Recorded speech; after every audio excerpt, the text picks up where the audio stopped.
wouldn't hesitate to steal your wallet. They... Watson, you should be excited. It is a secret dinner. Its location changes every year. Read the menu. Sounds mouth-watering. All right. We, the secret police of Baker Street, invite you, Sherlock Holmes, and Dr. Watson to our annual dinner. Menu, entree, frozen rat head salad. Is this a joke? Not at all. Pray continue. Main course, sow's udder in Danny Nutcracker's way. Sounds disgusting, Holmes. Hedgehog goulash. Street turnips in homemade juice. And it goes on. I can hear them on the stairs now. Well, we can't go there. We can't eat that. Watson, you'll hurt the feelings of those poor children. We have to go. Oh, Mr. Holmes. It is fine, Mrs. Hudson. Mr. Holmes! Wiggins, Dr. Watson is getting ready. He will be delighted to join us. You don't look well, my young man. Is there something wrong? Don't tell me the dinner is cancelled. Mr. Holmes, it's my brother Leighton. He's in a prison cell. They say he's killed 2 men. You have to help us, Mr. Holmes, 'cause I know he didn't do it. Where is he now? From what I've heard, they took him to the yard and they gave him a good beating already. You know what they're like. They'll hang him. They won't look any further. Holmes, we have to help him. Well, and forget about the dinner. Wiggins, I'll take the case. You're fantastic, Mr. Holmes. I'll be waiting for you at the crime scene. You'll be there, right? It's on Half Moon Street in Whitechapel. Very well.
Locked.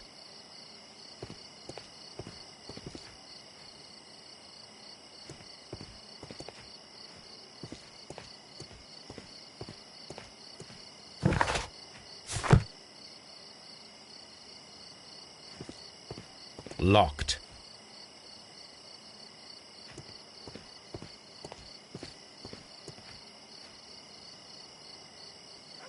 Locked.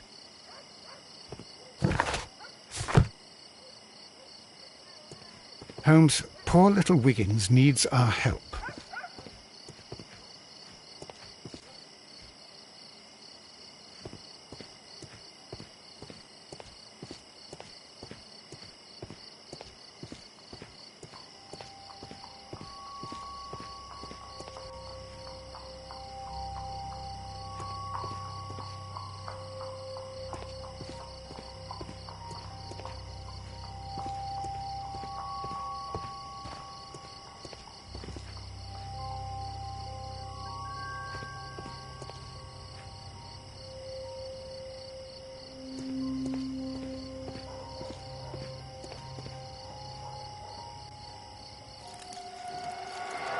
Please, gentlemen, leave the scene now. Oh, Mr. Holmes, is that you? Good evening, Constable...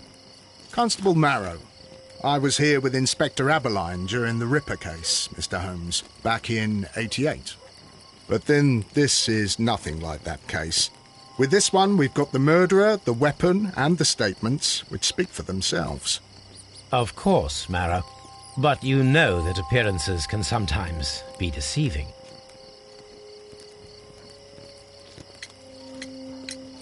Who were the victims? The two men here, both shot. The stab fellow was Brian Vacotti, a well-known ruffian. The other, Kenneth Butler, a jeweller by trade. You spoke of statements. You have witnesses? Well, I was there, so I gave my own statement. And then there were two other witnesses who said they saw the killer Chapman. Mr. Turner, a gentleman who lives in that flat over there. And Polly Powell, a flower seller, who was over at the far side of the street.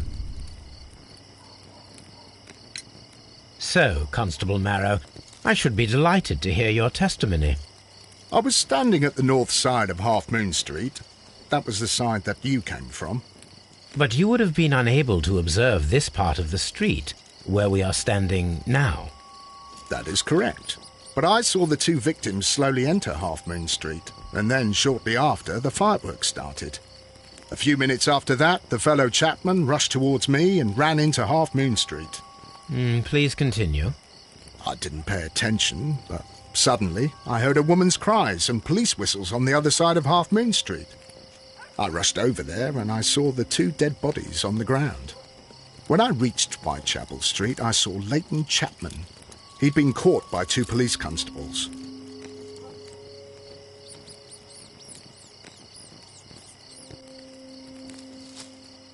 Constable, your statements have been of great value to me.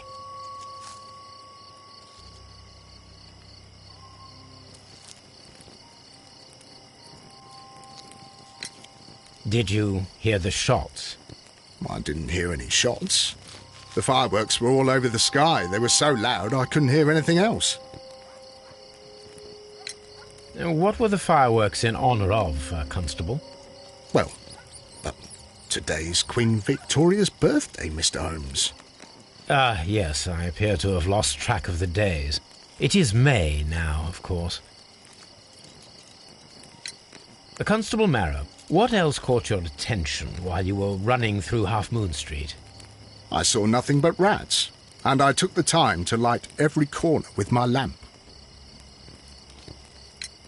Did you happen to look up at Mr. Turner's window when you were on Half Moon Street at that time? Yes, I saw that the window was open, but no one was there. It was dark in the room. Constable, your statements have been of great value to me.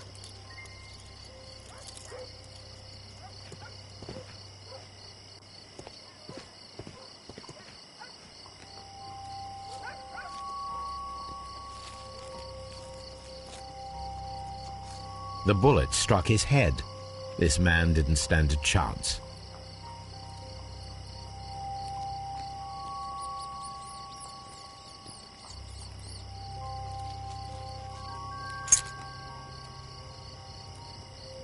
This is an ordinary key. I wonder what kind of door it opens.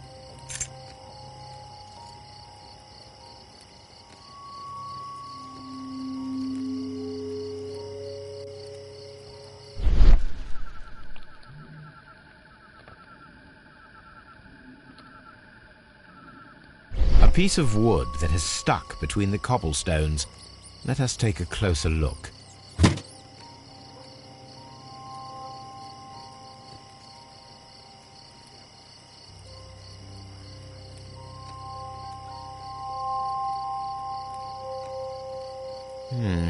This shard of wood is quite new.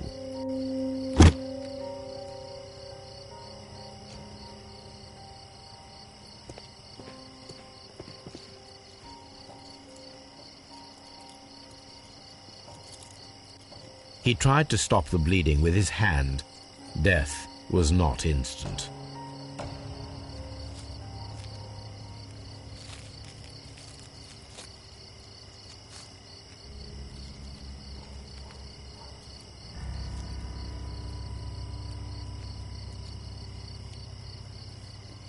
The bullet penetrated his stomach, a dreadful wound.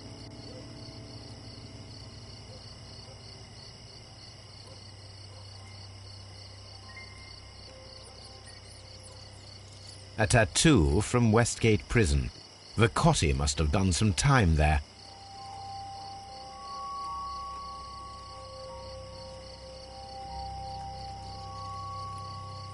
Brian Vercotti suffered greatly. What a terrible way to die.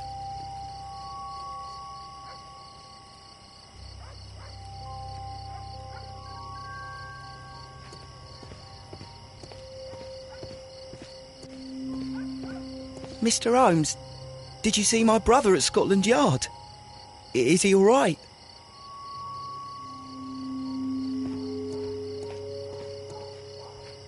Good evening, Mr. Turner. I heard Constable Marrow reply to you as Mr. Holmes. Are you that detective gentleman? I've heard of you. And, well, I know things about this evening. Excellent. Might we hear your story?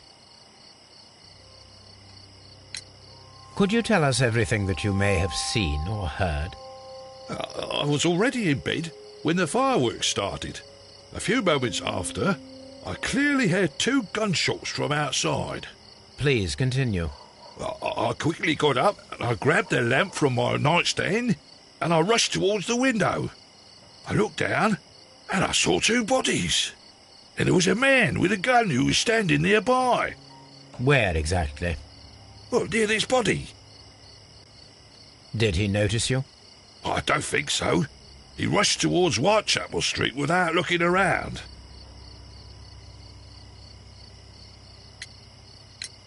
Were the 2 shots you heard consecutive? Yes, there was a very short pause between them, and they sounded different somehow. It seemed to me that the second shot was louder than the first. That is an interesting comment. Mr. Turner, did you see anyone else in the street? No, I saw no one but that man, the murderer, the fellow they caught.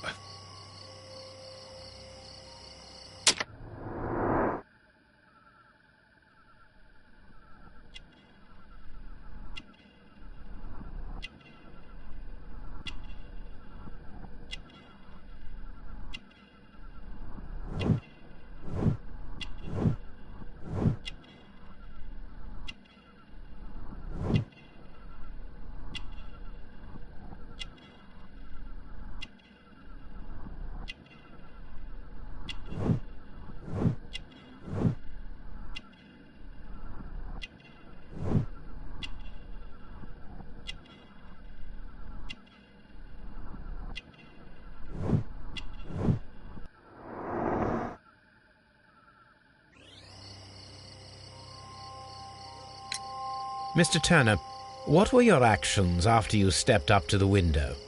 I was afraid that the man with a gun might return, so I stayed close to the window till I saw the policeman coming in the Half Moon from Whitechapel. Then I walked out to tell them everything I saw. You have helped us a great deal, Mr. Turner.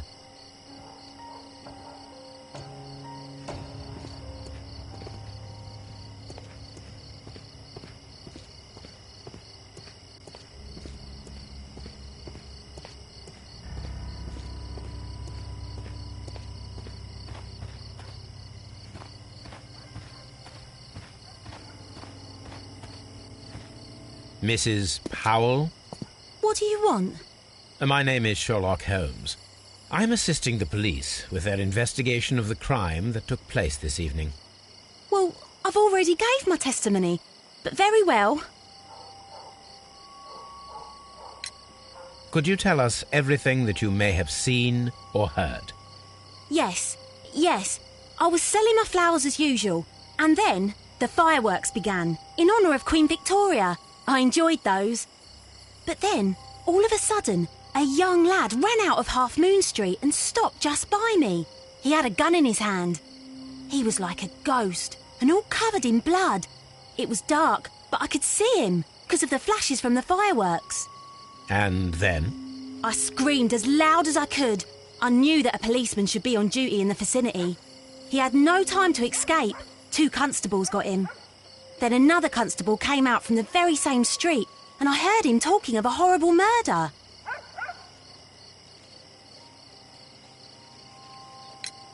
Mrs. Powell, did you hear the gunshots?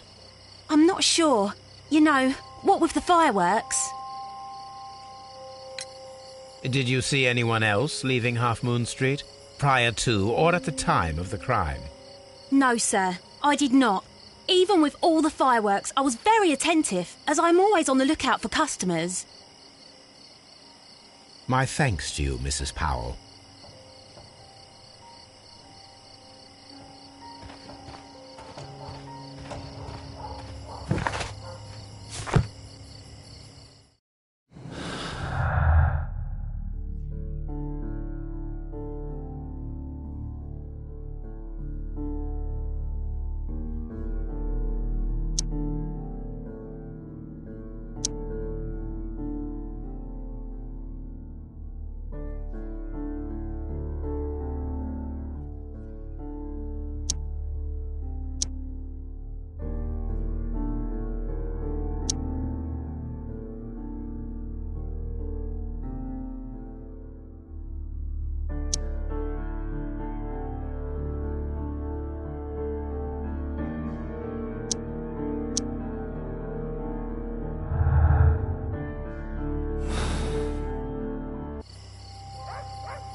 Mr. Holmes, whatever brings you here so late at night? I'm interested in the case of young Leighton Chapman. He was arrested earlier this evening and accused of a double murder. I beg your pardon? That case is quite clear to the police. Or are there any new facts that we don't know about? Who knows, Inspector?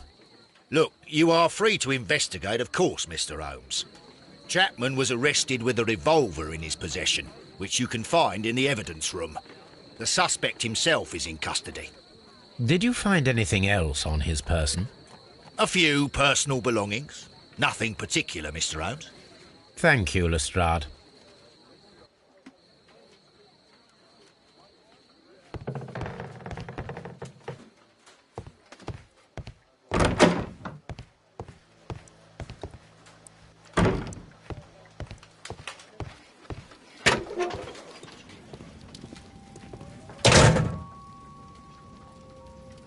A cheap watch, bought with his own money, no doubt. These cigarettes are filled with cheap tobacco, nothing interesting. So this is the gun that Leighton was holding when he was caught by the police. It is a Webley revolver, a reliable weapon. It seems as though the shells were not removed from the cylinder.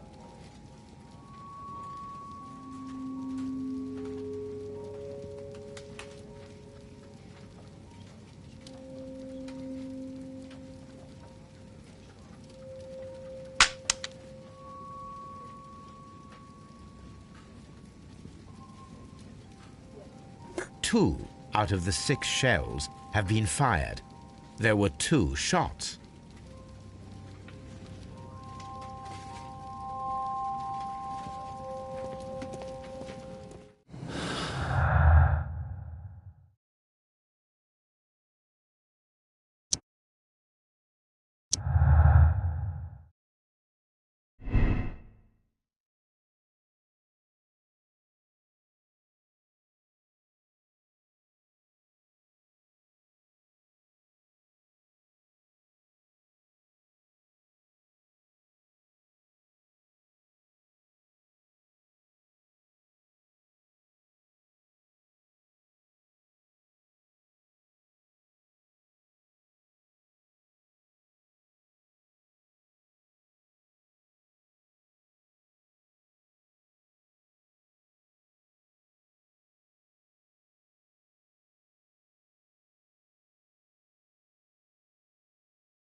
Please escort this suspect for interrogation.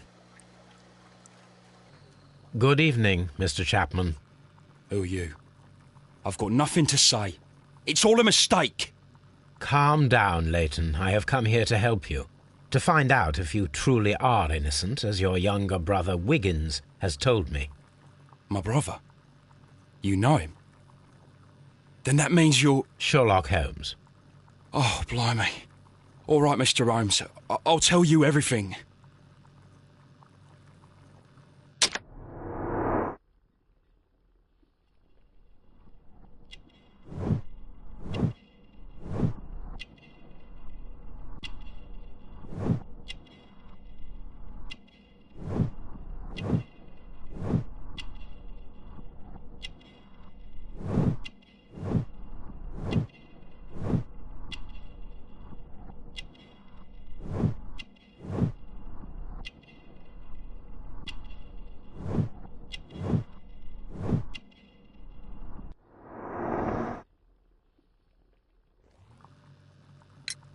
Good. Tell me your account of what happened. I left my work and I hurried up to see the fireworks in Whitechapel. I was late, so I decided to cut through Half Moon Street. I saw the first fireworks light up in the sky. I bumped into a constable on a corner before entering Half Moon. Then suddenly, what with all the firework flare, I saw two men. They were both lying flat in the middle of the street. I stopped where I was. I thought about turning back to the police, but as I was thinking of that, I saw a third person. He was leaning over the body that was furthest from me. The second I saw him, he raised his head and he stared at me. In a flash, I saw his gun, but he made a dash for it instead and he escaped through Whitechapel Street. So you might still have had time to return to the constable. I panicked. I didn't know what to do. Anyway, I approached the bodies just to see if they were still alive. I saw that one had blood pumping out of his stomach. He was dying. It was horrible. The second one was already dead. He had a hole in his head. He was holding a gun in his hand, though. I took it, and then I followed the third man. Interesting. Pray, continue. I turned a corner, and I saw the man standing in the middle of the street. He seemed to be in some sort of panic. And then, Mr. Holmes, something strange happened. I told the police and they laughed at what I said, but I swear to you, my words are true. I started running towards him. But then I was blinded by a flash. It was so bright that I hardly saw anything for a good dozen seconds. But I kept running forward. As I arrived in Whitechapel, I heard a woman screaming. And then I was caught by the police. But there wasn't a trace of that man. Of course, then they found a gun and all that blood. I couldn't see the murderer escaping and all that mess. Perhaps I was still half-blinded at that moment. A thrilling account, my young man. Leighton, are you able to describe the person whom you saw standing in Half Moon Street? Well, I wasn't able to see his face at all. It was too dark, and he was too far away. I could see his silhouette. And what about that? Nothing so special. He was wearing a jacket. He was quite average in size and his weight. I see. Was there anything else that struck you at the time? No. But perhaps it's strange, but I can't remember the sound of his footsteps as he was running away. Perhaps it was because of the fireworks or the surprise of me seeing him. Leighton, I confess I am puzzled. Why should a young lad like you take a gun from the hands of a dead man and set off in pursuit of a probable killer? I know. I keep wondering that, but at the time it was like a reflex. A criminal ought to be arrested, and he was armed. You were willing to risk your life. That was a little foolish, unless you wanted revenge. No, Mr. Holmes. I was just being brave and stupid.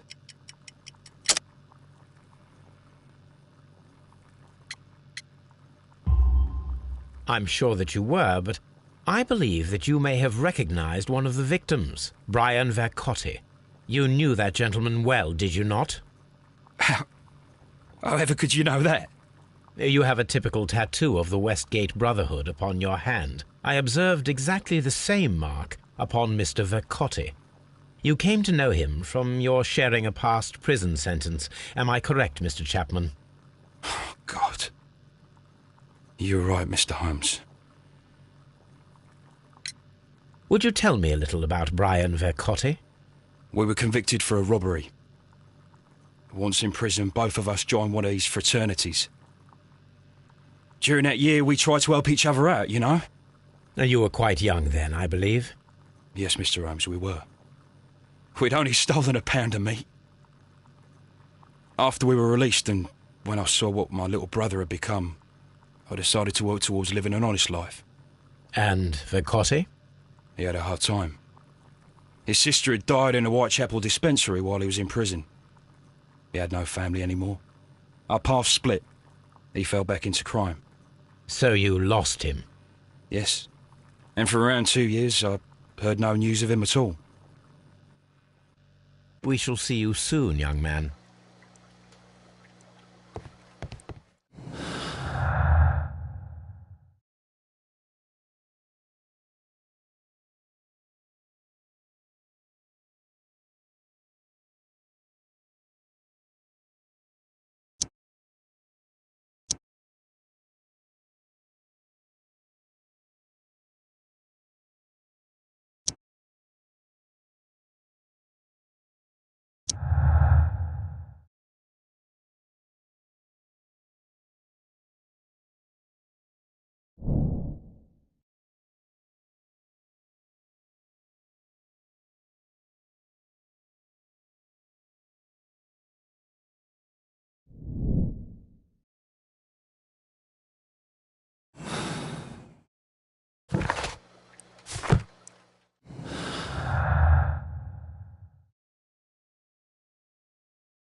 What's up with you, lad? What are you waiting for? I'm waiting for my brother to be released. Your brother?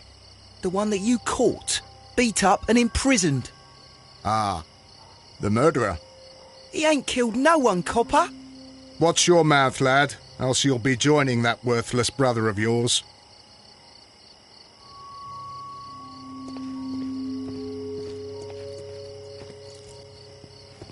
It would be my pleasure to assist you with your investigation, Mr. Holmes.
Mr. Turner, you have stated that you remained close by your window after the crime, is that correct?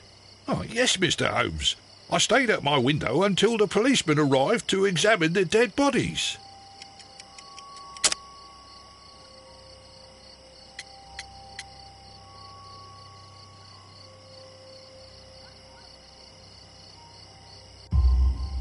That is very interesting, Mr. Turner. Constable Marrow stated that he did not see anyone at the window when he was running through Half Moon Street.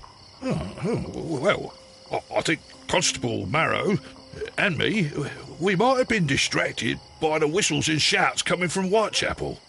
We could have missed each other somehow. You understand what I mean?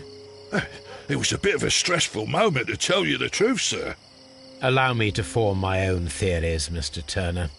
Would you mind showing me the view that you had from your window? Not at all, Mr. Holmes. Please, follow me.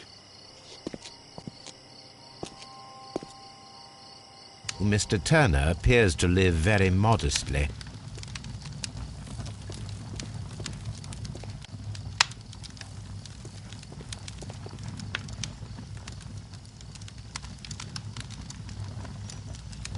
This fire is dying out. It was last tended to over an hour ago.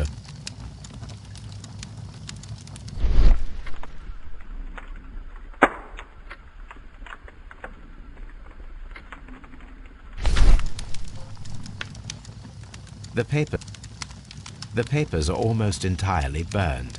I am unable to see what's written here. These words are illegible. The papers were thrown into the fire just a short while ago.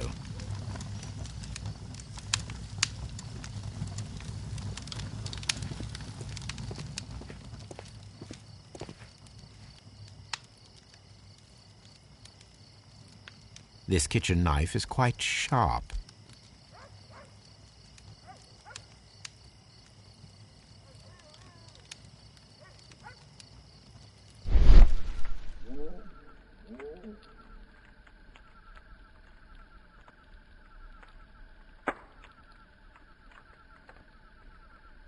There are pieces of shredded paper scattered over the table. This kitchen knife was used to cut the paper.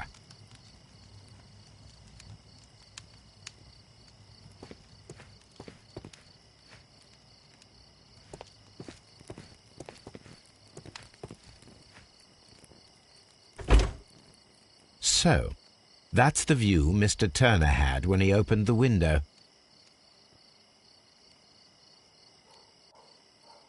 The dead body of Kenneth Butler.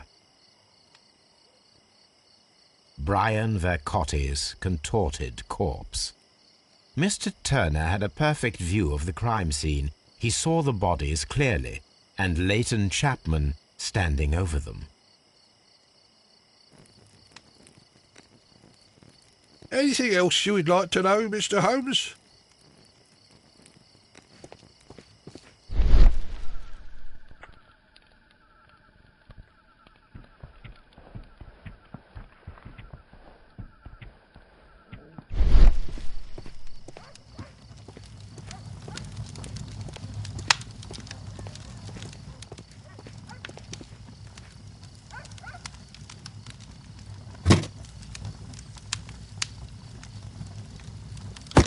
A perfect match.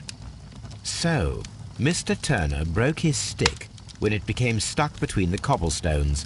He did not mention that he was so near to the victims.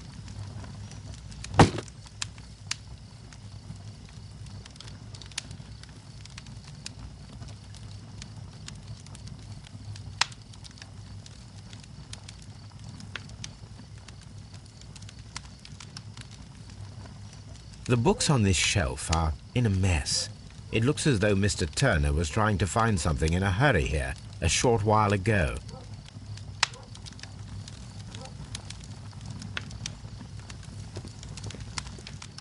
Mr. Turner was roused from his bed by the sound of gunshots.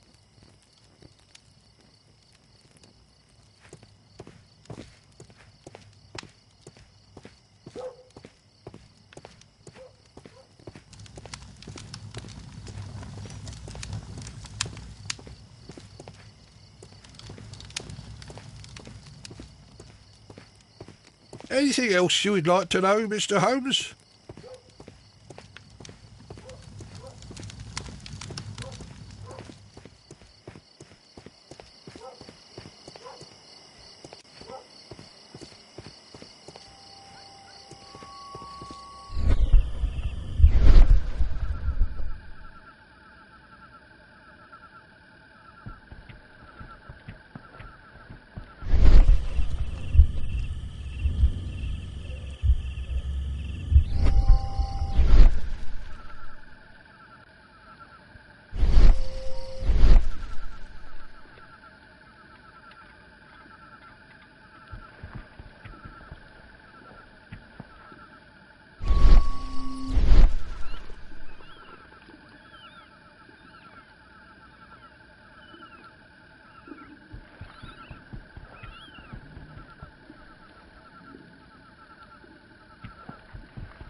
I am unable to see any higher. I need to find something to lift my lamp.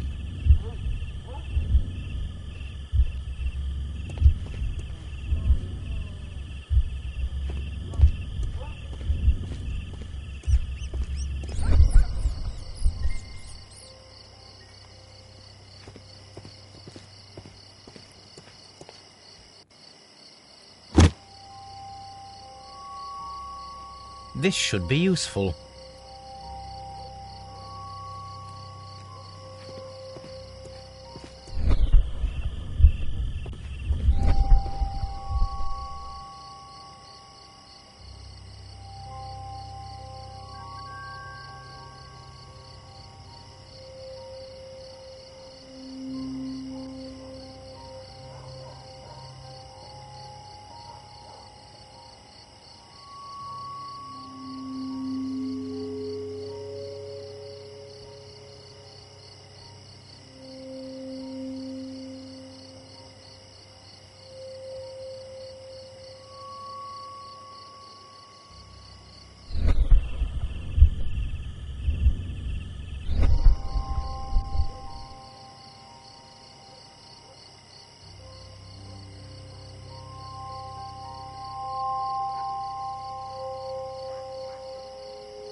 This is most definitely a bullet hole. The brick cracks are fresh. Watson, there was a third shot fired in this street.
Constable Marrow, I would value your assistance in this investigation. It would be my pleasure, Mr. Holmes. I would like to make sure that there are no places in Half Moon Street where a man could hide while you were running through it with your lamp. All right, Mr. Holmes, what should I do? Take your lamp and start walking, just as you did before, and try to find me. Understood.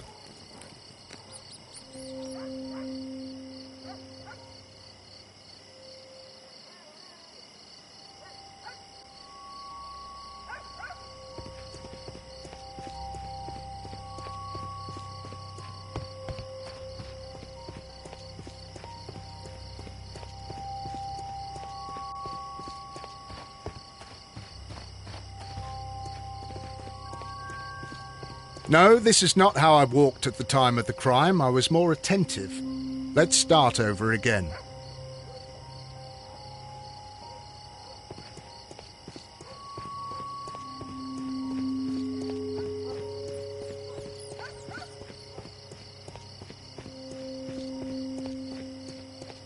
No, this is not how I walked at the time of the crime. I was more attentive. Let's start over again.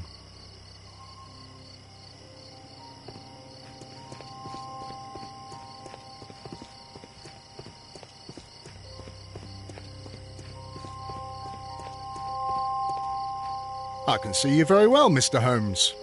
All right, Constable. Let's try again. I'll find another place to hide.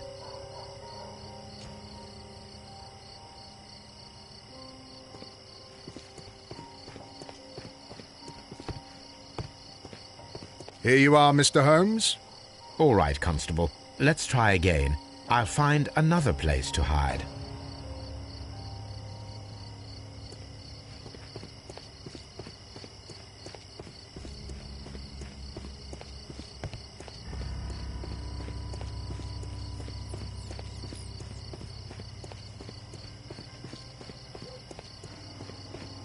No, this is not how I walked at the time of the crime. I was more attentive.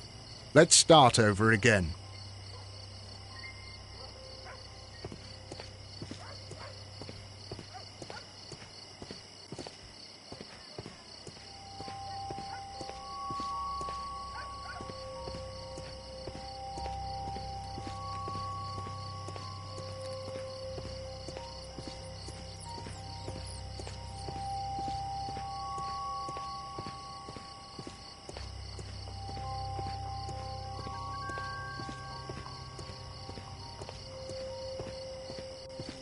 No, this is not how I walked at the time of the crime. I was more attentive.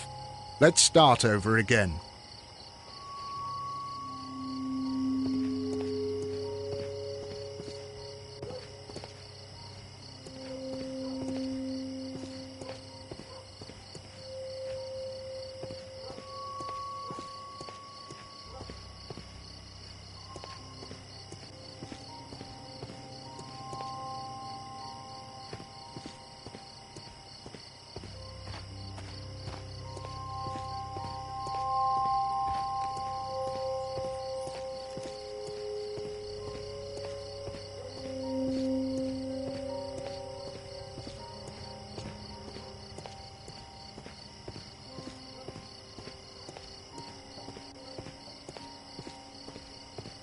No, this is not how I walked at the time of the crime. I was more attentive.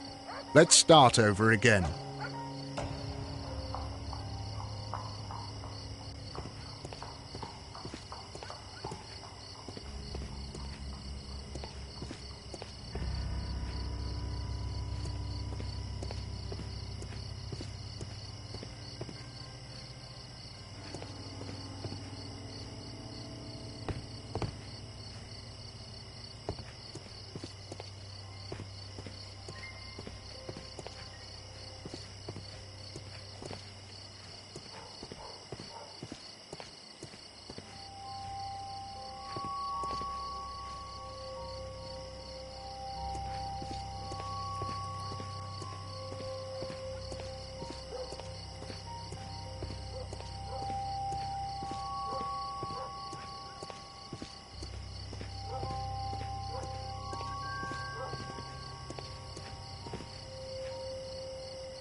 Mr. Holmes, it wasn't difficult to find you at all.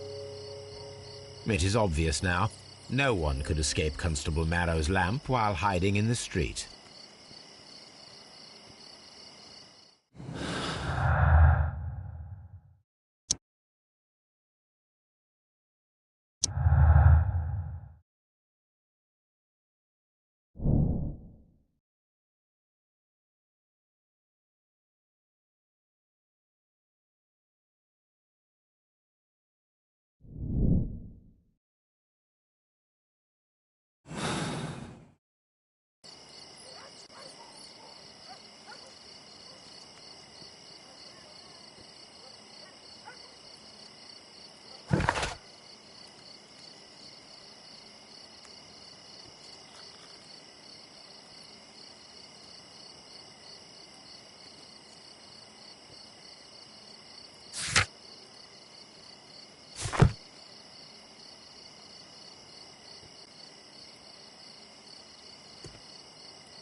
It didn't happen this way.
So Mr. Turner used a book to hide an object that he found on Kenneth Butler's body.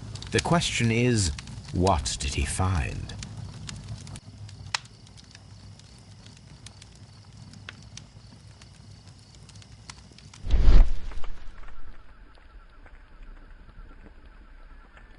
I can see prints from greasy fingers upon the cover of this book. Well now, what a find! A precious jewel concealed inside a book.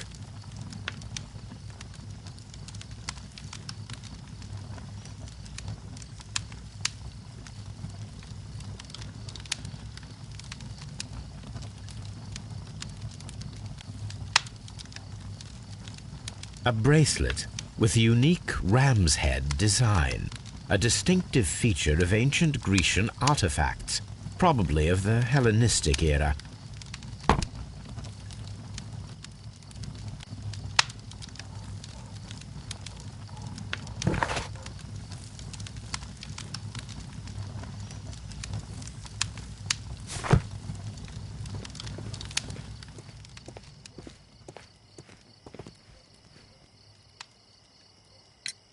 Mr. Turner, how would it be possible for a man of advanced years, such as yourself, to rush from his bed to the window in a matter of seconds, as you have stated? Well, I'm able to move very quickly, despite my age, and when the situation requires it, Mr. Holmes.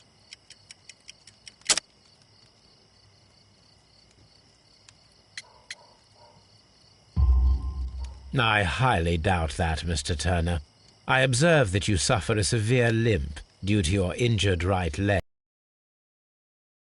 Seconds for you to approach the window. That means you could have easily missed something or someone in Half Moon Street during that time. You're right, Mr. Holmes. I could have missed something. But it did seem to me that everything happened so quickly. Time can pull tricks on you. And what of everything else that you told us? Mr. Turner, it is vital that we have your complete and true statement. Mr. Holmes, I do assure you that the other things I said were most sincere.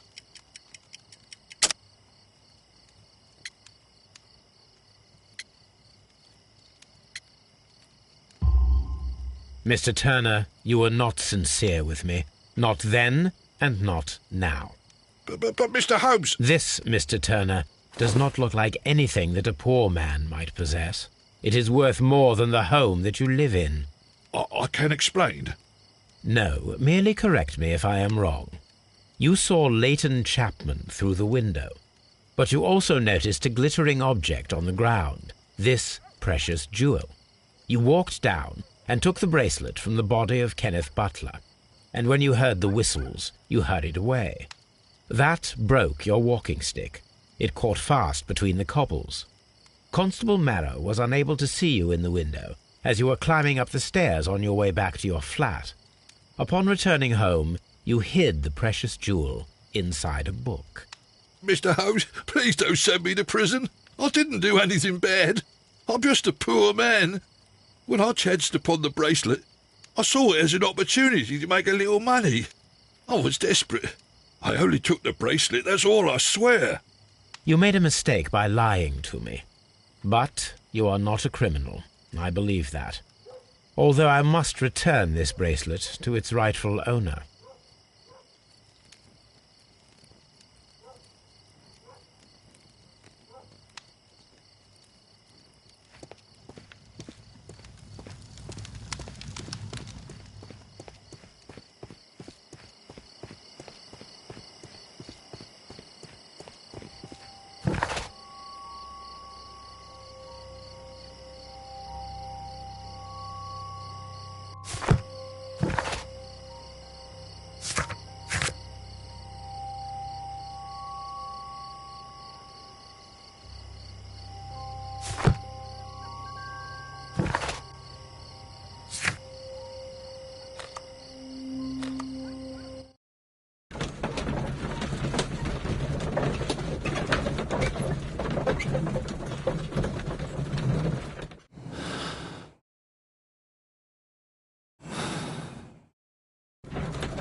Here it is.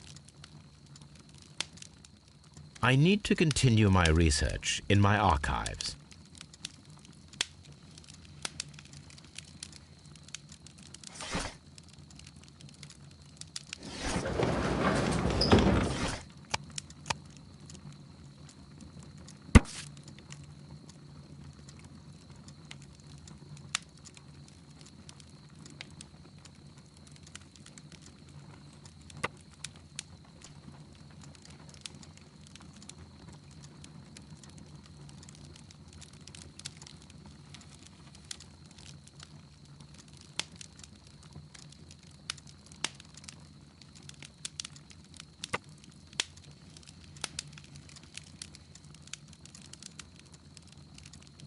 Here it is.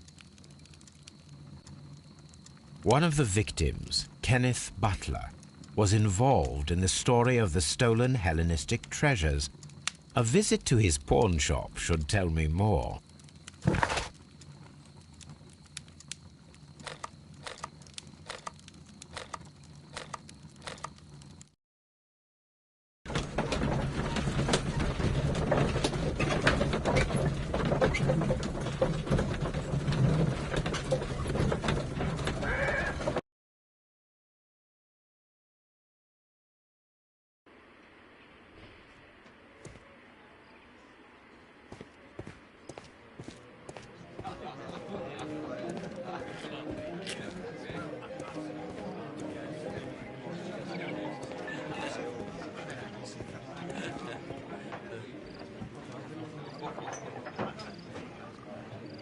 The door is locked, but I won't try to pick it. There are people directly behind me. Mr. Butler's key matches the lock. Perfect.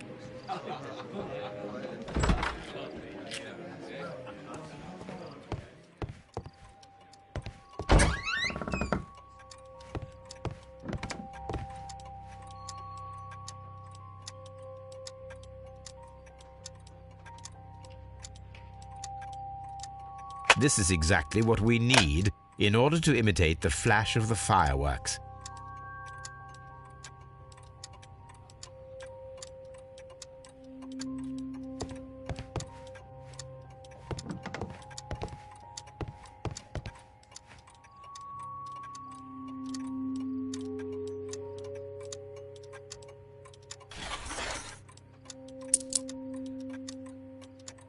The ram's heads.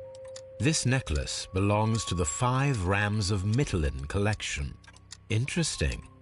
That means that Kenneth Butler owned a part of this collection all this time, 10 years after the theft.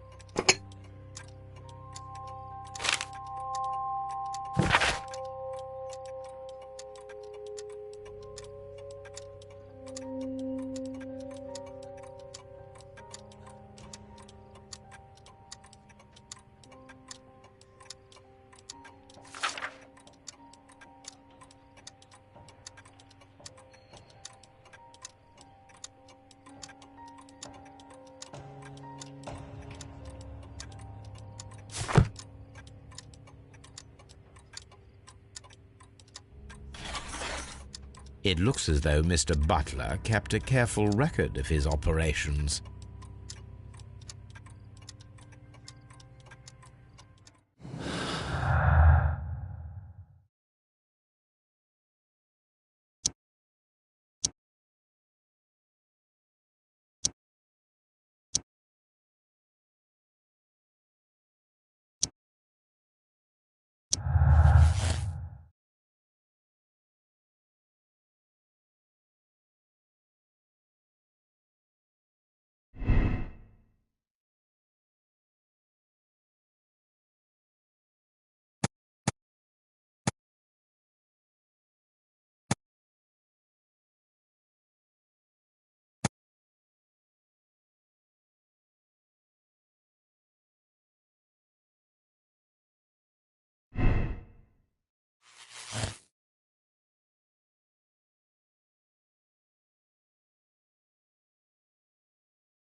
Why are you looking at me all the time like that?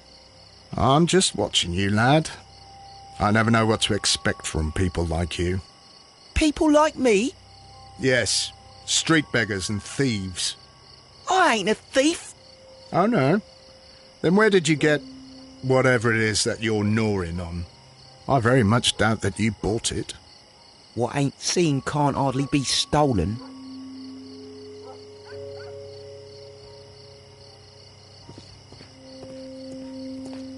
It would be my pleasure to assist you with your investigation, Mr. Holmes.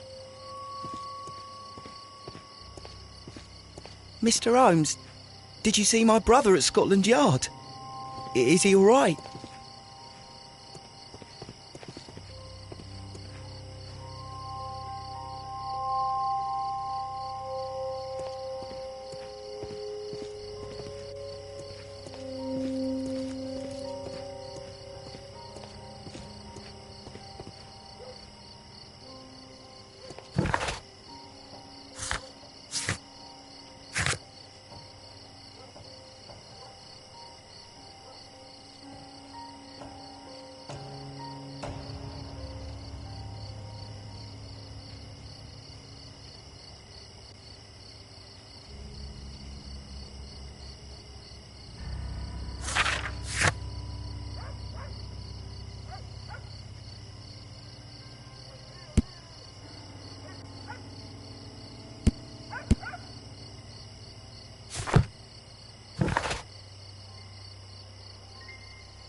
These tools are exactly what I need to climb the wall.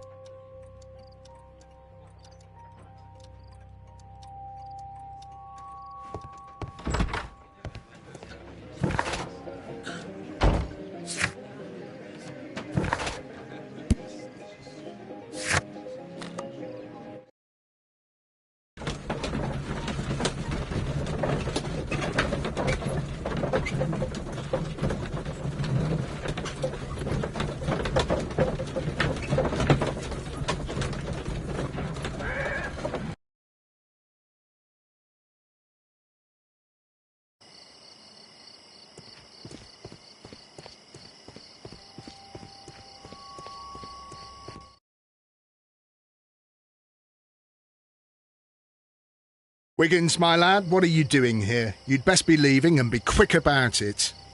I've done nothing wrong. You'd learn more by watching Mr. Holmes. He knows exactly what he's doing. Not like you. Oi, watch your tongue.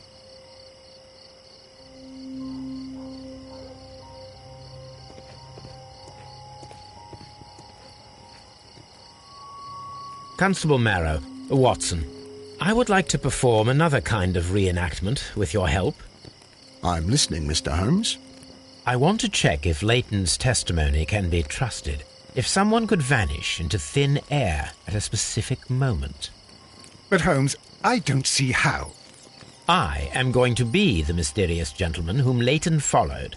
I will stand exactly where he saw him before he was blinded by the flash. Watson, you will be Leighton. When I fire the signal flare, you should start to chase me. I understand, Holmes. You, Constable Marrow, just play your part and do exactly as you did.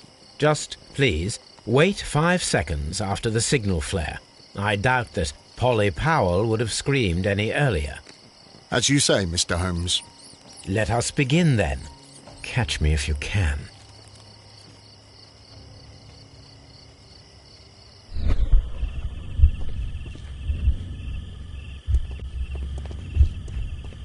streetlights fall directly on this wall.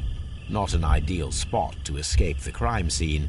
It is also directly in front of Polly Powell.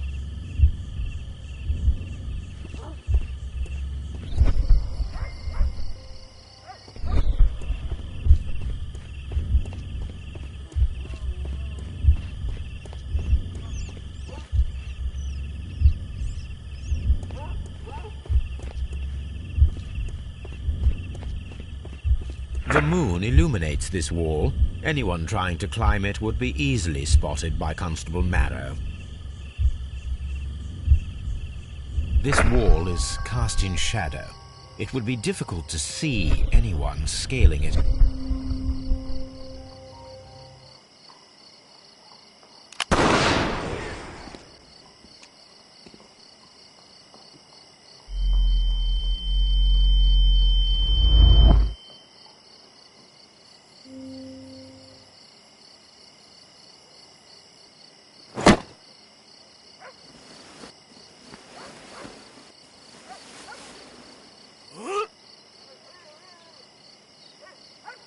I can barely see anything.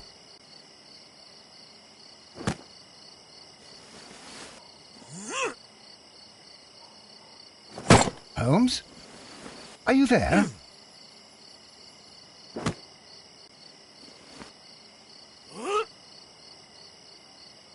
I should try climbing faster.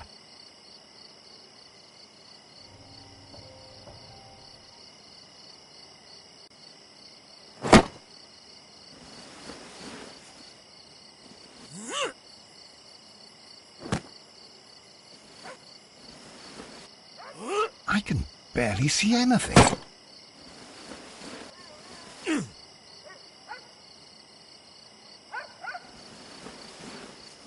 Holmes?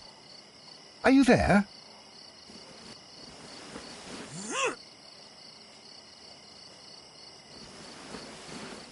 I should try climbing faster.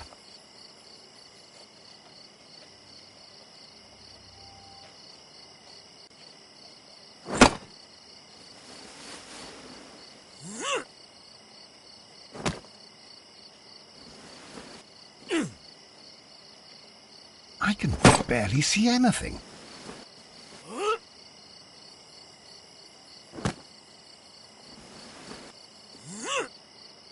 Holmes? Are you there?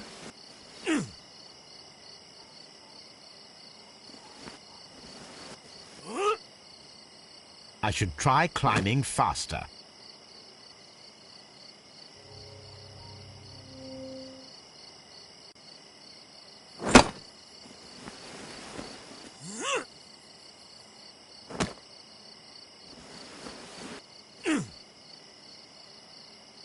I can barely see anything.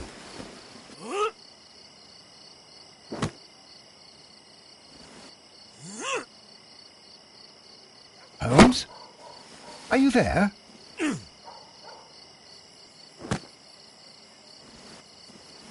Where is he? My God, a man can't just disappear like that. Holmes? Holmes? Where are you? I cannot see you, Mr. Holmes. Dr. Watson, it seems that Mr. Holmes has disappeared. Don't worry, gentlemen, I am up here, above your heads. How on earth did you get up there, Holmes? I am using crampons and a climbing axe, although the person we are looking for did not leave any traces of such tools. Constable, is there any way to get to the top of this building? Yes, Mr. Holmes, I can show you. The door to the building can be found from Whitechapel Street. Gentlemen, I am on my way down.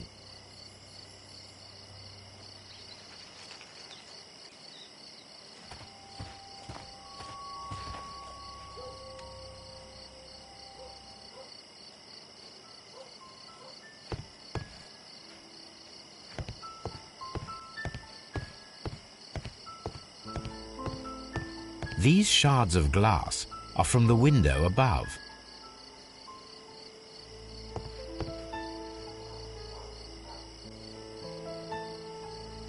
Someone broke through the window to get inside the attic, but in his haste he ripped his jacket.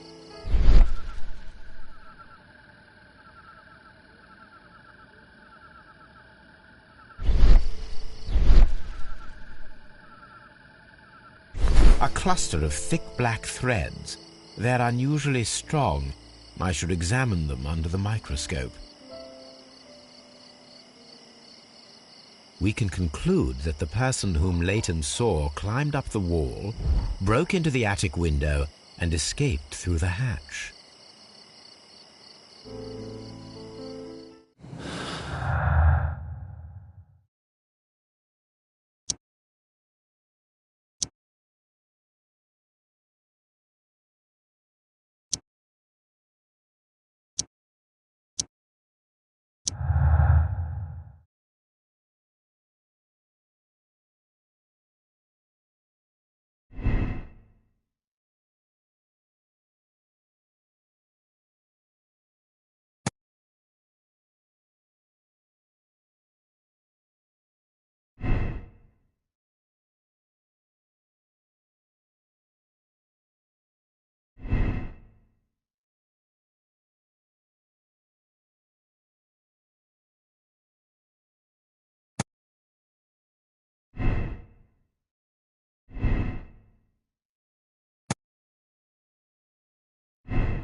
Let us take a closer look.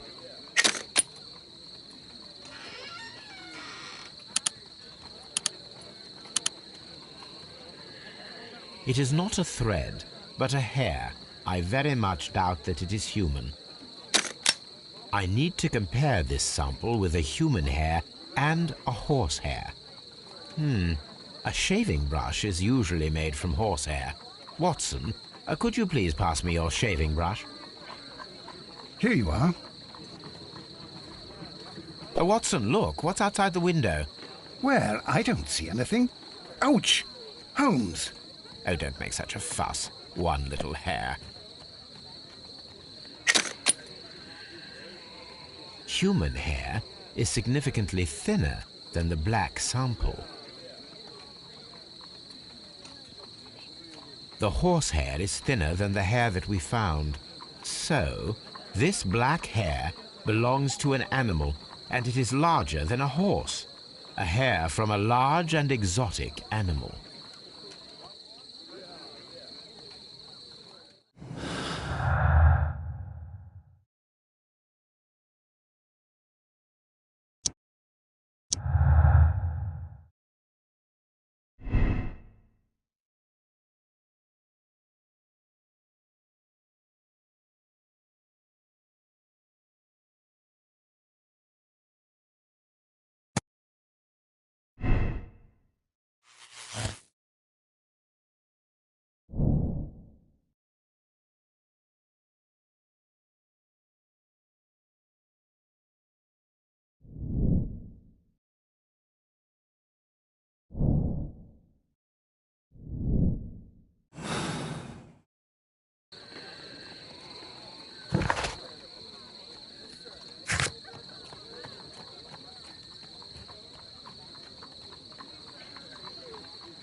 Look here, lad.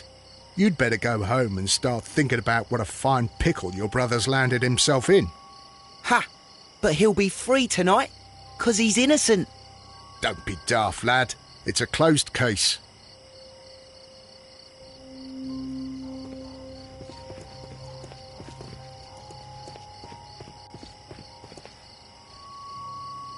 Mr. Holmes? We have good news for you, Wiggins. The investigation has proven very interesting so far. We found facts and details that confirm your brother's innocence. I knew it, Mr. Holmes. But for now, Wiggins, we need your help. Anything you like, Gov. I need you to locate a circus that has stopped over in London. It needs to have disposed of at least one exotic animal, a very large one. You can count on me, Mr. Holmes.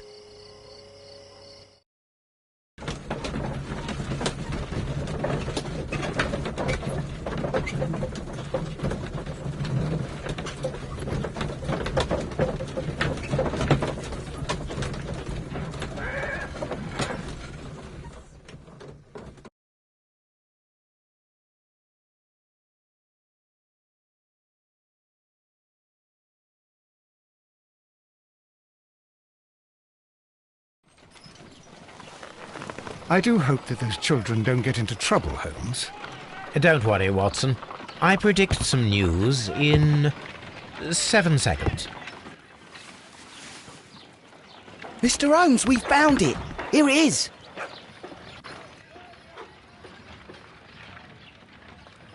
And this is a young Indian elephant, the highlight of the show.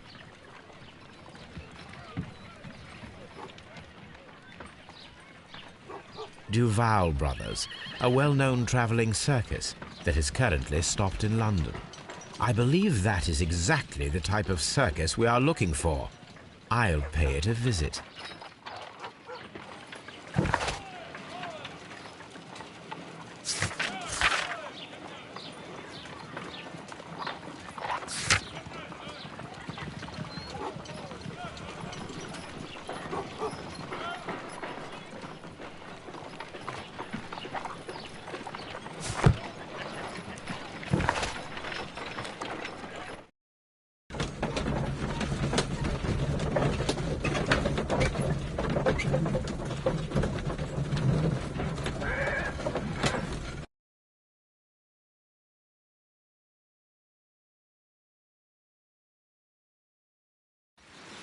Aye, you!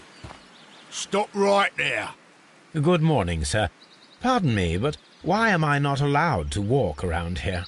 Because it's private. Well, I only wanted to meet the artistes. Hmm? You're wanting to apply for... Nah, you don't look like the type of, artistic lockpicker that we're looking for. You might be surprised. What? Nah, I don't think so. Clear off.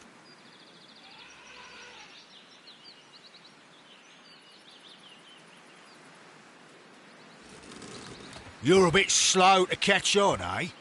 Get lost.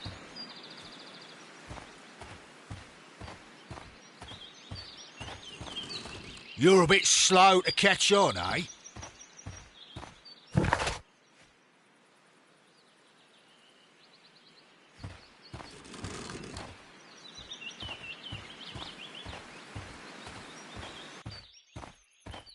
You're a bit slow to catch on, eh?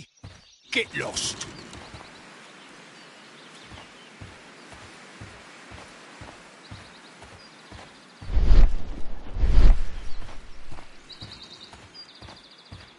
You're a bit slow to catch on, eh?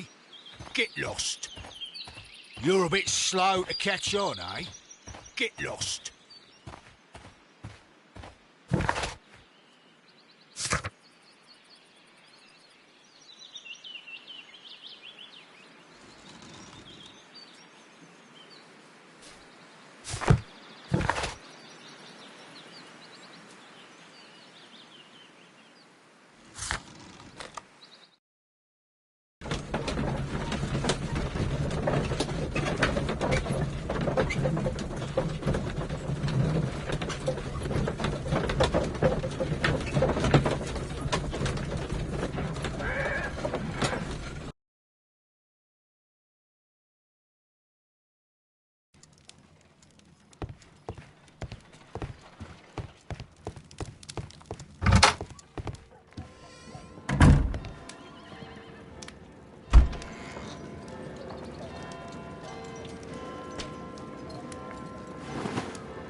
Spectacles are unpopular among thugs. I don't want to arouse suspicion. Spectacles are unpopular among thugs. I don't want to arouse suspicion.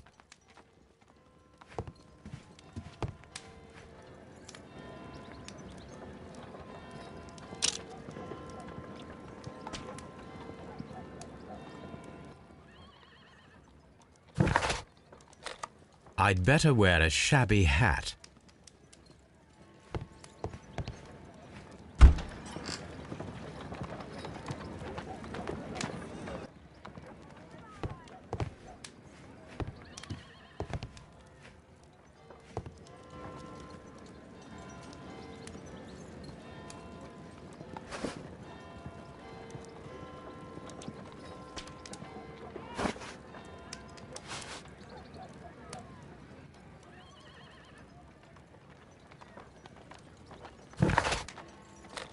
I'd better wear a shabby hat.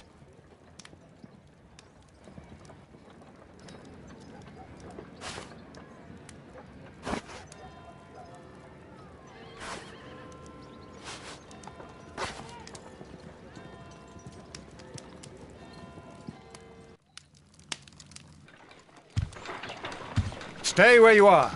What are you doing here, and where is Sherlock Holmes? Calm down, Watson. Take deep breaths now. It's me. Oh, thank God, Holmes. I can't get used to your disguises. Thank you, Watson. That means I am ready to go.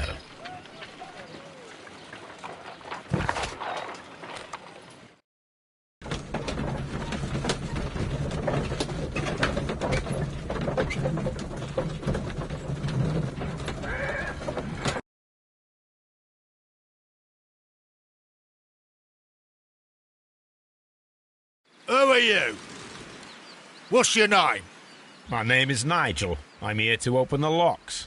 Talented, eh? Let's see. Go inside the marquee and show yourself to Charles Foley.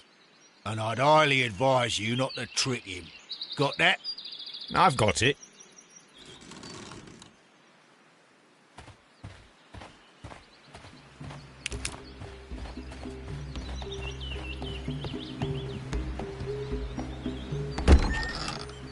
So, everything is here, just as you asked. And what about the money? Some of the barrels are wet. Transportation issues, it couldn't be helped. Whatever. We'll be here after midnight to pick up the supplies. I want to be paid first. No. You'll be paid after we make the transfer, as I said. Right? I hope that no one saw you. The police are on the lookout. Of course not. I'm a professional. Glad to hear it. Be ready for tonight, then.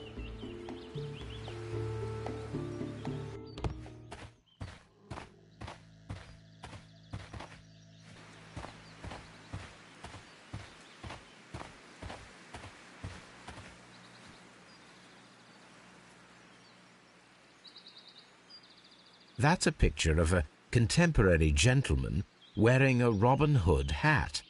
Interesting.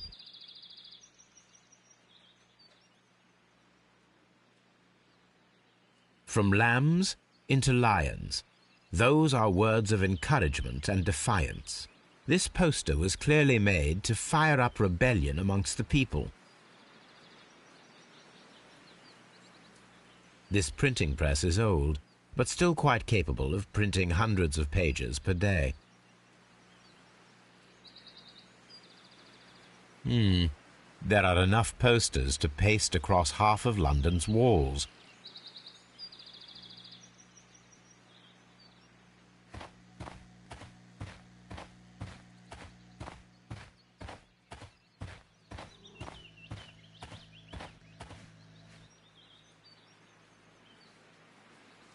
This wooden barrel is damaged. It is difficult to say what is inside. This wooden barrel is damaged. It is difficult to say what is inside. There is a spot on this barrel that was intentionally painted out.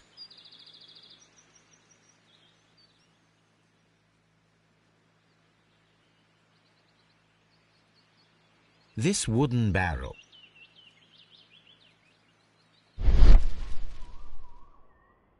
The crest of the Honourable Artillery Company. Could it be gunpowder? I need to be sure.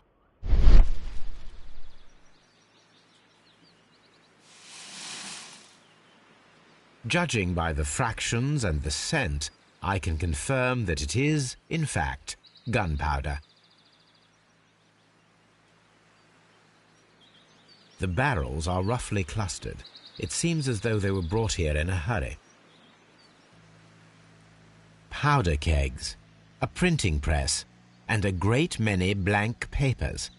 All of this was stolen by the Merry Men quite recently. And these poster samples. I am quite sure it is not a coincidence. The Merry Men are planning some sort of sabotage. Stop right there. Who are you? Are you Charles Foley? Maybe. They say that I can open any door. Do they now? We'll see that lock near the chains on the table over there. Open that.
I need to find out what's behind this Charles Foley.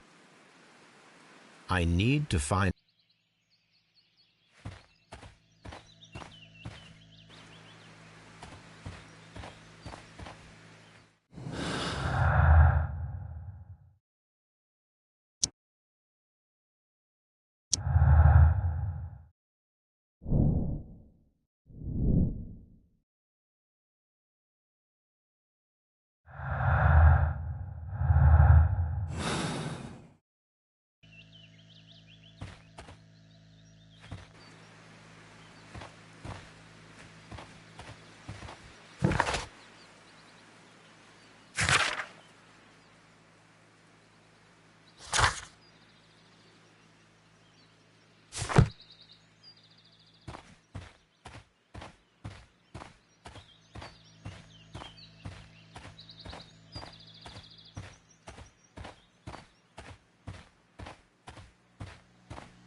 Oh. Well, they're right. What's your name? Nigel Shirley, from York. Ah, Nigel from York. Never heard anything about you. How'd you hear about me?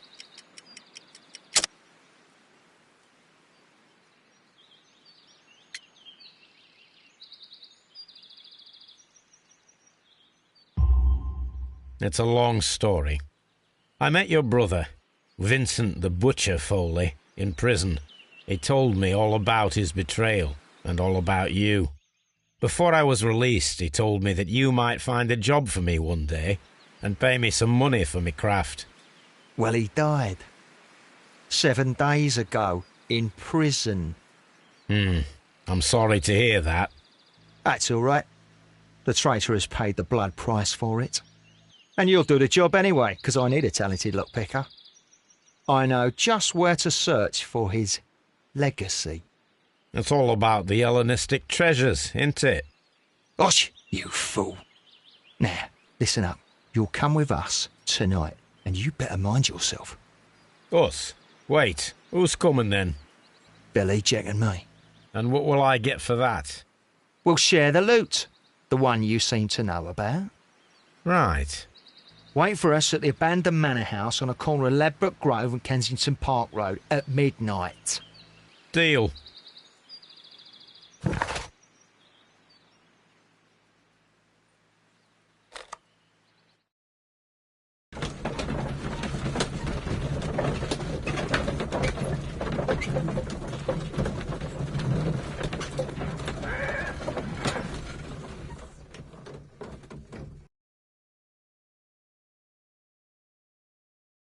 Here I am at the manor. Somewhere inside it are the Hellenistic treasures.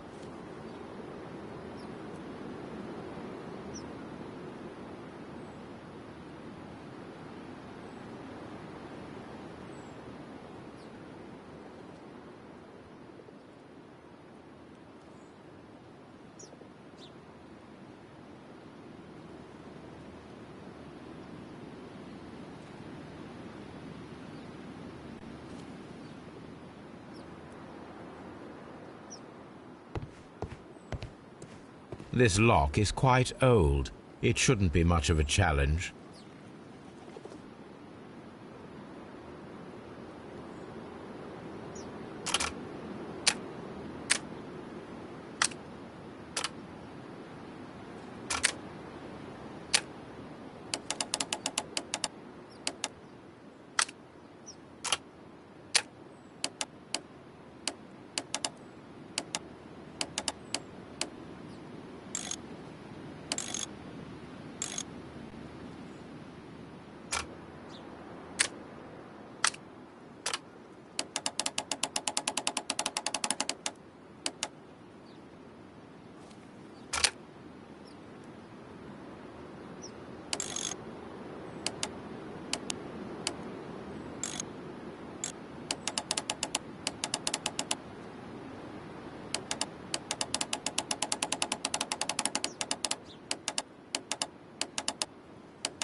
I need to find where the safe is hidden and lockpick it.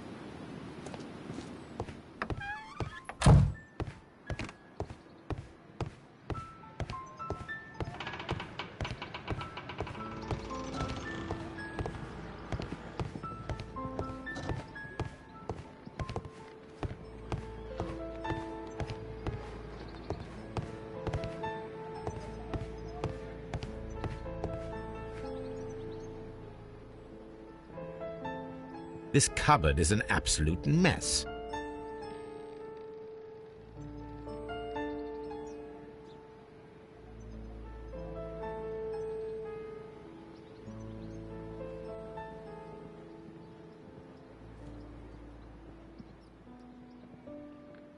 Several books have fallen from the shelves. It seems as though this cupboard can be moved. I'll give it a try.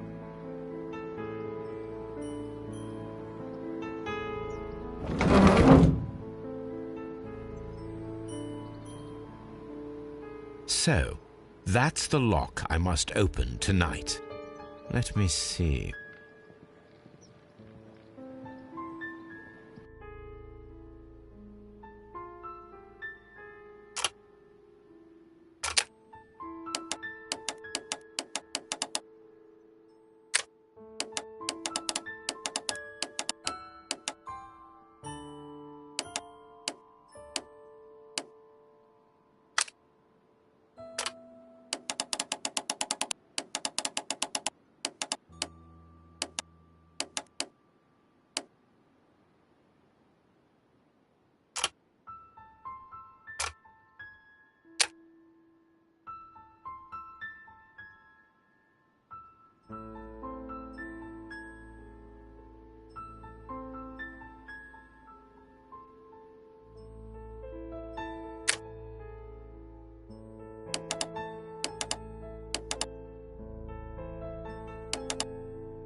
What a surprise! Another lock.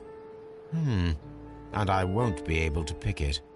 I recall that precious key around Foley's neck. It might prove a decent fit. I suppose they hired me to only open the first lock. Let us wait for the thieves, trap them, and find out. Let us check the thieves' possible escape routes in the event that they are caught off guard by the police from the front door.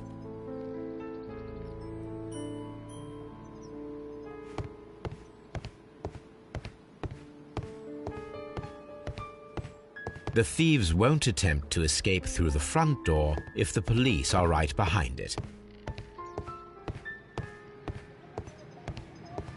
The ground floor window is a perfect way to escape the police.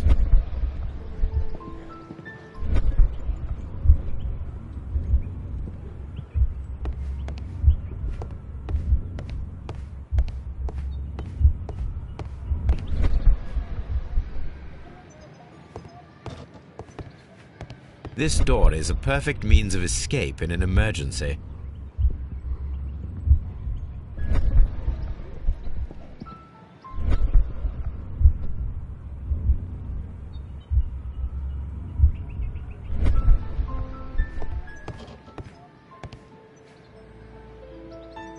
This door leads to a kitchen, which holds the shortest route to the back door.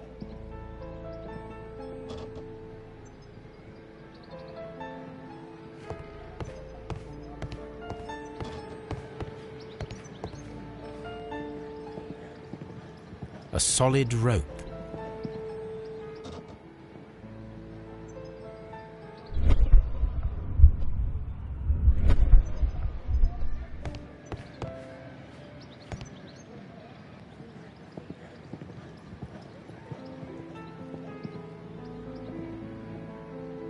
This should be useful.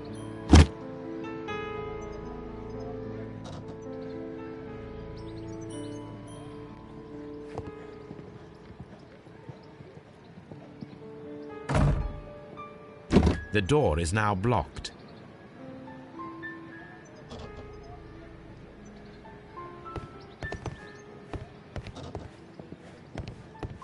The door is now blocked.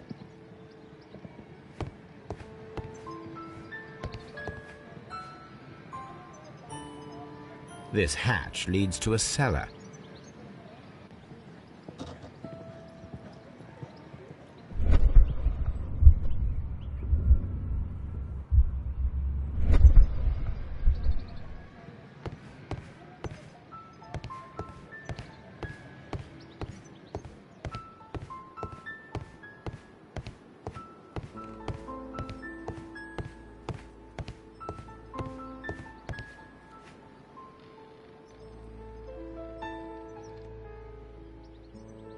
Oh, that's a lovely old carpet.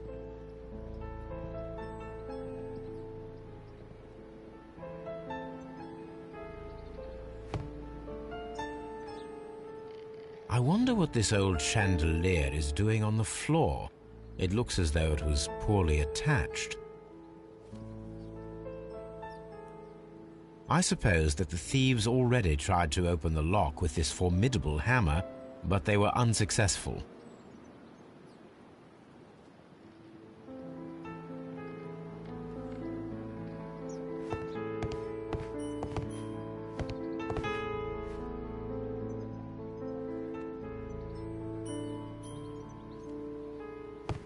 The door is now blocked.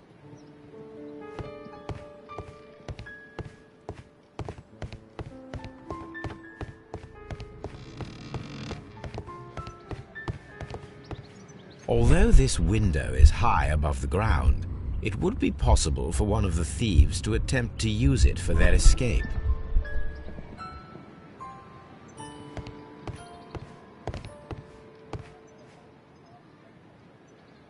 This should be useful.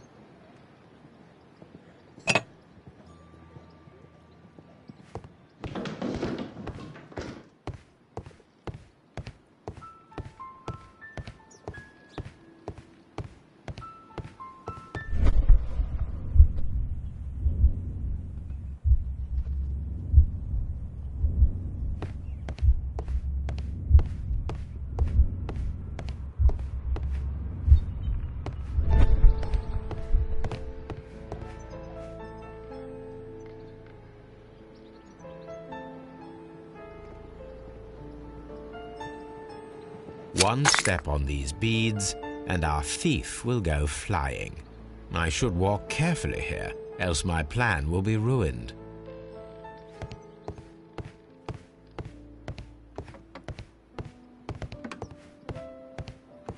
The thieves won't attempt to escape through the front door if the police are right behind it.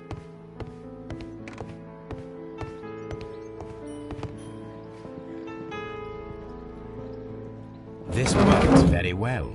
No one will escape through this window now.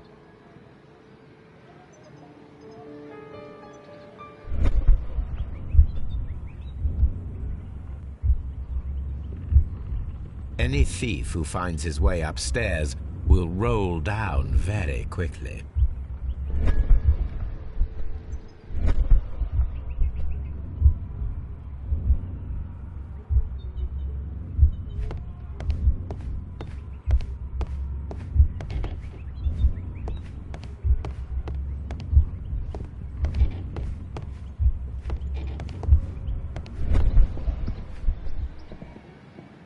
This should be useful.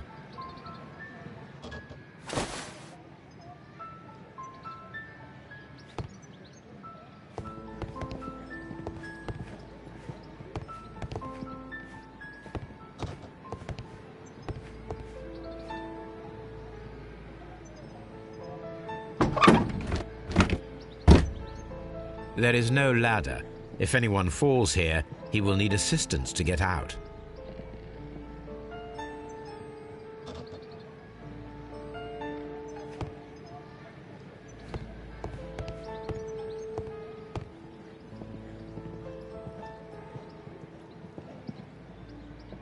This hatch leads to a cellar.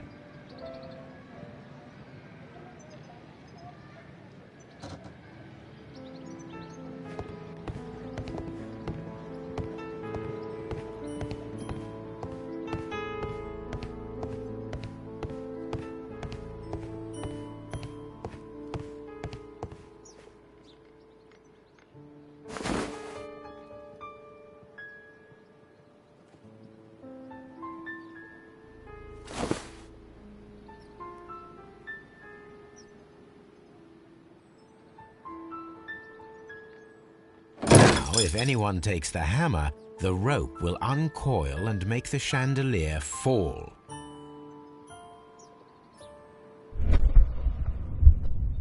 If he runs through the dining room and takes a sledgehammer to force open the door, the chandelier will knock him down.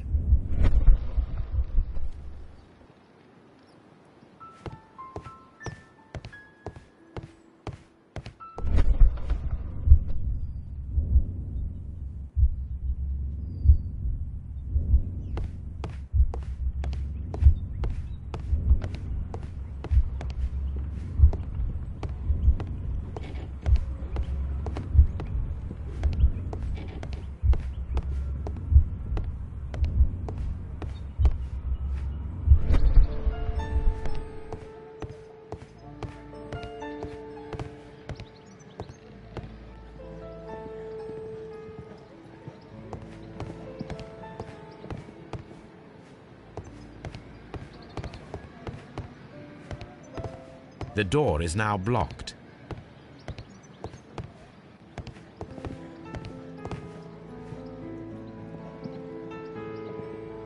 This hatch leads to a cellar.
This should be useful.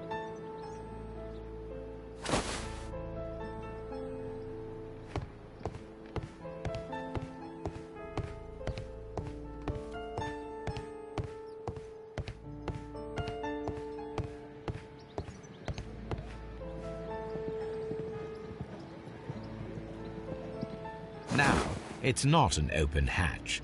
just a nice carpet on the floor. I should walk carefully here, else my plan will be ruined.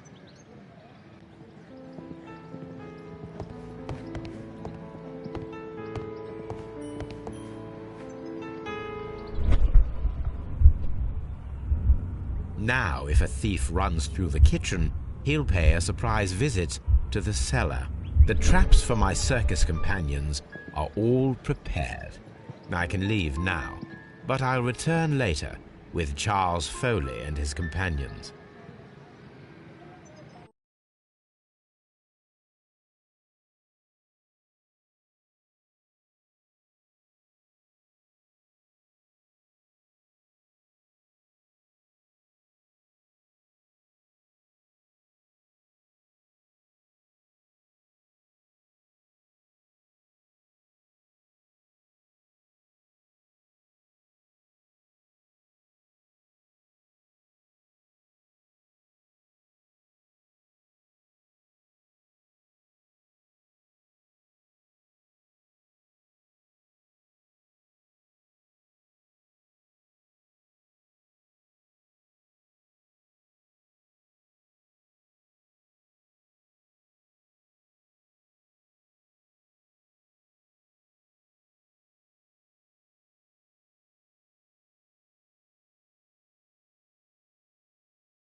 Police! Police!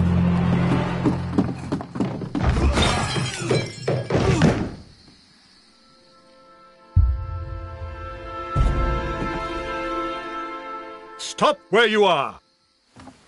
Where are they? Trapped, Watson, with your assistance. How so?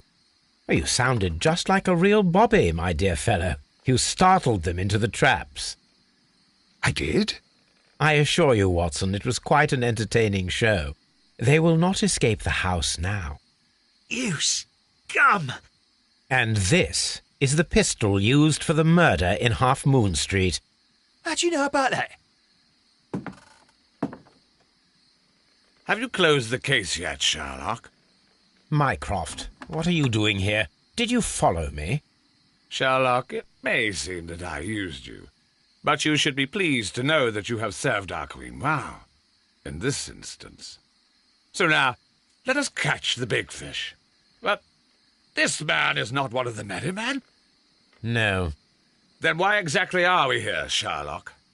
This gentleman, Charles Foley, has been involved in a double murder, and the hunter of a set of valuable antiques, the Hellenistic treasures, which disappeared in a theft many years ago. You're no better than the coppers!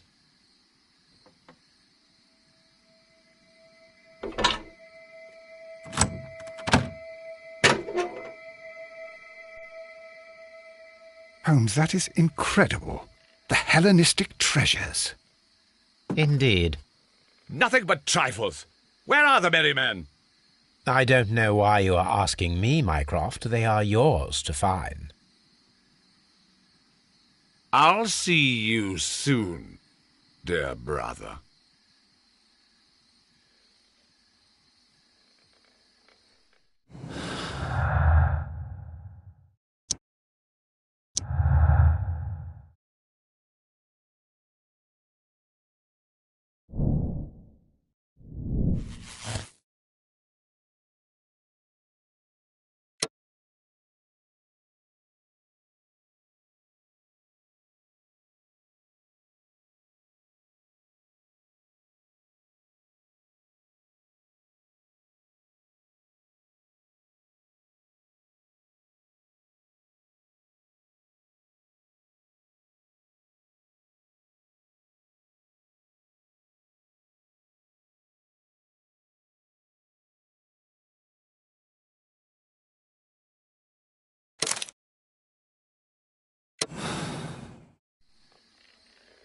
Charles Foley, You committed the crime of premeditated murder and of theft.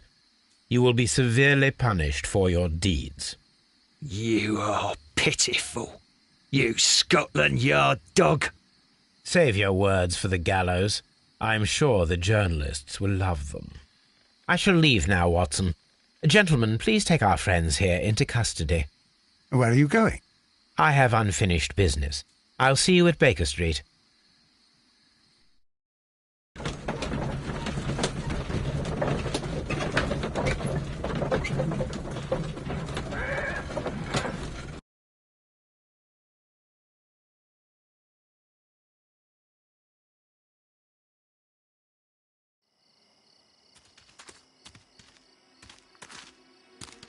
Be careful with the lamps. Don't bring them too close to the barrels.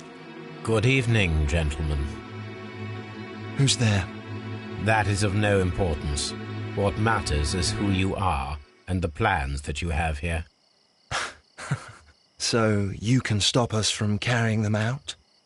Eventually, yes. Hey, careful. You'll blow us all up. I'm listening. We are a group known as the Merry Men. But I suppose you knew that already. We are the men who've already lost everything of value in their lives. We are ruined shopkeepers. We are workers who were fired from their jobs, honest people who were robbed. We were forced out from our homes and thrown onto the street, and all of this in the name of the so-called law. The laws that were set out by our government. The laws that make the commoners only more vulnerable and the wealthy more protected. We are not only from the British Empire. Some of us are from the New Lands, America, Australia, and we are many. But men we are still, and we are merry for that we stopped being afraid. For those powers that be had done their best to plant the fear inside our souls, and we accepted it so easily. The fear advised us to keep our heads bowed. It prevented us from fighting. Bankers and politicians, they own our lives, our work, our bread, and they push us to compete between each other, just to see who may serve them better. But in the end, they are the few, so they are weak. They are nothing without their titles. We should not fear them. Our so-called masters should fear us instead. The time has come for our group to stand tall. Our great and many merry men. We are going to blow up the London Stock Exchange. No life shall be lost. But ownerships, debts, and property titles? They shall all be destroyed. They're only papers, after all. So many people will be freed over this night. That is a radical step to take. What result do you truly expect? Chaos. But soon people will understand that they are free, and that they don't belong to anyone. They will be able to work for themselves, together, without letting the rulers dictate what to do, and finally justice will arise. What you are intending to do is a crime. It is not justice. How do you see justice, then? Kids go to prison for a loaf of dry bread. And how many lords do you see punished for stealing from their people, sending them to their deaths in mines or overseas to fight for land? Our masters wouldn't hear us. So now it's time to sing the song of the merry men. Will you let us do our duty?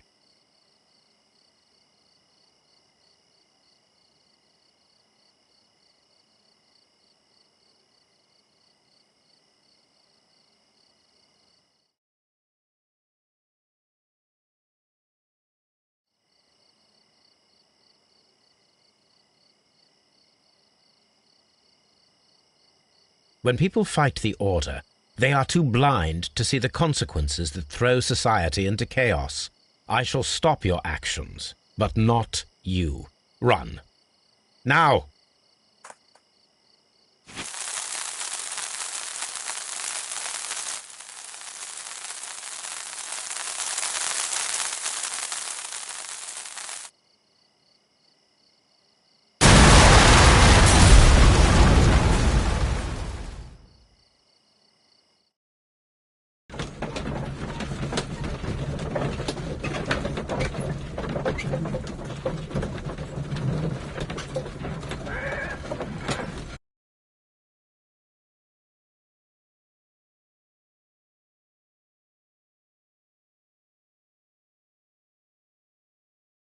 So, you're interested in Russian literature now? Quite, lately. It is an interesting book. I remember a few lines. Really? I tried reading it myself, but I had a hard time understanding it. Yes, Doctor. It's about intelligence. Sherlock, I vaguely recall one of the lines. Sometimes it takes something more than intelligence to act intelligently. There were also a few words along the lines of pain and suffering are always inevitable for a large intelligence and a deep heart. Tell me, Doctor, does my brother show any signs of pain or suffering? Not that I know of. Because you see, Doctor, behind all of his masquerade, my brother does possess a deep heart. So deep that he does not recall where he places his love. Well, I'm sure that... His love and his duty that, in the first place, should be directed towards the Empire. For without it, we would be nothing. A country filled with uncivilized men. And the Empire needs order and discipline. It has no room for chaos. People who commit crimes, or at the very least intend them, deserve punishment, Sherlock. Without justice, there can be no civilization. But we serve the truth, not justice. Your truth, Doctor, that may prove immoral. Allowing people to terrorize London, destabilizing the whole empire. Terrorize only the powers whom you serve, Mycroft. Not I, not Watson, not Mrs. Hudson, not Wiggins. Sherlock, the merry men are to be stopped. Not by me. You created the merry men. Stop them yourself. Only make sure that you don't create 10 more merry men by arresting the one. Good night, Dr. Watson. Anything in the post, Watson? Any clients worthy of our attention? Only a second reminder from Mrs. Hudson about our new neighbour. She urges you to remove your... Oh, I don't care about that. Holmes, the lady who will be moving in shortly has requested the use of our spare room to place all of her boxes. Wait, what? A lady?